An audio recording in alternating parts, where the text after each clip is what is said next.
Hello, everybody. Raphael again. Please hit the comment for subscribe and alerts for these new videos that I keep posting. I appreciate it, and I'm very grateful for everybody who supports me and everybody that's on these videos. My next subject I wanted to kind of talk about is your ego. And it's a tricky one because the ego is the ego. The ego applies out of like greed and lust and acceptance of fear in your inner child. And you don't have to necessarily kill off the ego, but you have to learn how to regulate and tame him and know that you're and realize what decisions are coming from the ego self and the loving self and the other. So you have to start really realizing and distincting which one it is. It's harder said than done. It takes a lot of practice. We talked about fitness and the gastric, and we talked about so many other things that I've gone through in my life, and that this all sets up for the control of that ego, of that inner child, because the ego's job is to make you almost paranoid, or to he's on the other side of the spectrum, feeding you that negativity, feeding you those, and it people can tell. So ego, you do need an ego to survive, but only to a certain extent, and you got to learn how to utilize it. I've been told several times by multiple people how, hey, you don't have an ego. I can tell, and I would like to work with you. Or I feel the love around you. You're not coming from an egotistical standpoint. And people notice that.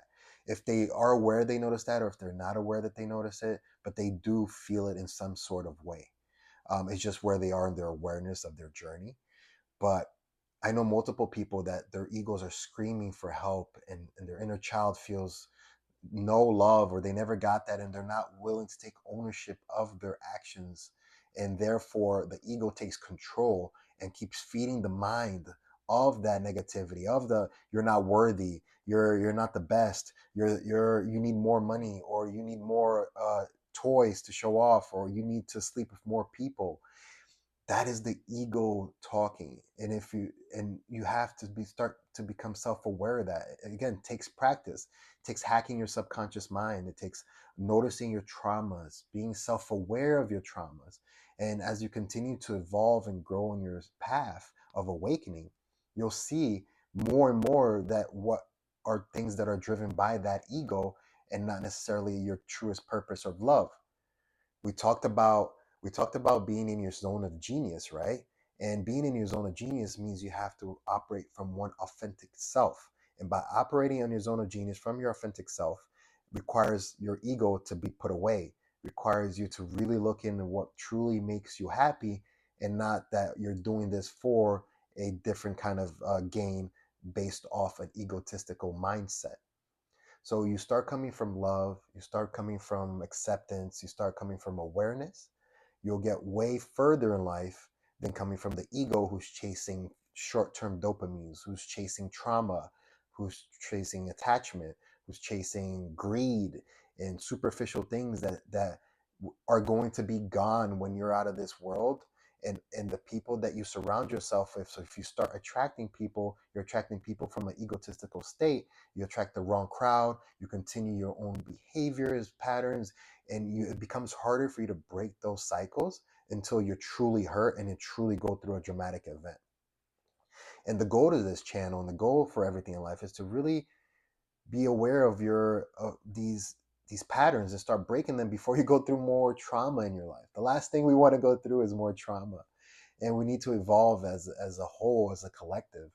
And there's a lot of feminine energy waking up. There's not a lot of masculine waking up yet, and but I truly believe we will, and continue to be more awakened little by little, and realizing our true powers and true potential of the addictions, the patterns, the egotistical state, a fitness and self-love journey that we all continue to go through.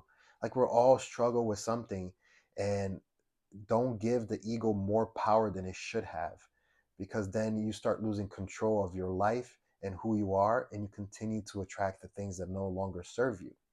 I want to help everybody to realize this, to attract more abundance and love and kindness in your life, because that will change your perspective in life, and you will help somebody else, and somebody else will help. And there's such a domino effect and a chain effect that starts with this, that next thing you know, you've helped so many people, or you don't know, but you'll be rewarded in the most beautiful way of your life. We're all connected. We should all love. We should all have acceptance. And if you're struggling with that, we're all here to help and to grow and evolve. And it's truly something remarkable, really. If I would have thought that my life would have been here by the age of 38, I wouldn't have thought that. The amount of respect I have for myself, self love, confidence, all of it. It's in the journey and the self awareness that I have, the ability to look at a woman's eyes and and let her be in her feminine energy, in her space, her safe space, while being in my masculine energy, is something truly remarkable that I think that everybody should feel, everybody should have, because it allows yourself to work through your traumas, your emotions, your ego, and everything that has to be associated with that. So you truly have to start looking at your ego and seeing if you're operating from the egotistical state. It's hard. It's hard. And when you have those voices in your head, you have to distinguish which one is the real one, which one is yours, which one are you really listening to, which one are you following, and which one caters to your heart of who you are. I urge you to be authentic. I urge you to be expressive. I urge you to be loved and show love and kindness, because you never know what lives you can change. So I appreciate everybody here. I appreciate listening to my videos. Please subscribe, comment, push on the link there so you get notifications when I post new videos. I appreciate all of you, and much love. Thank you.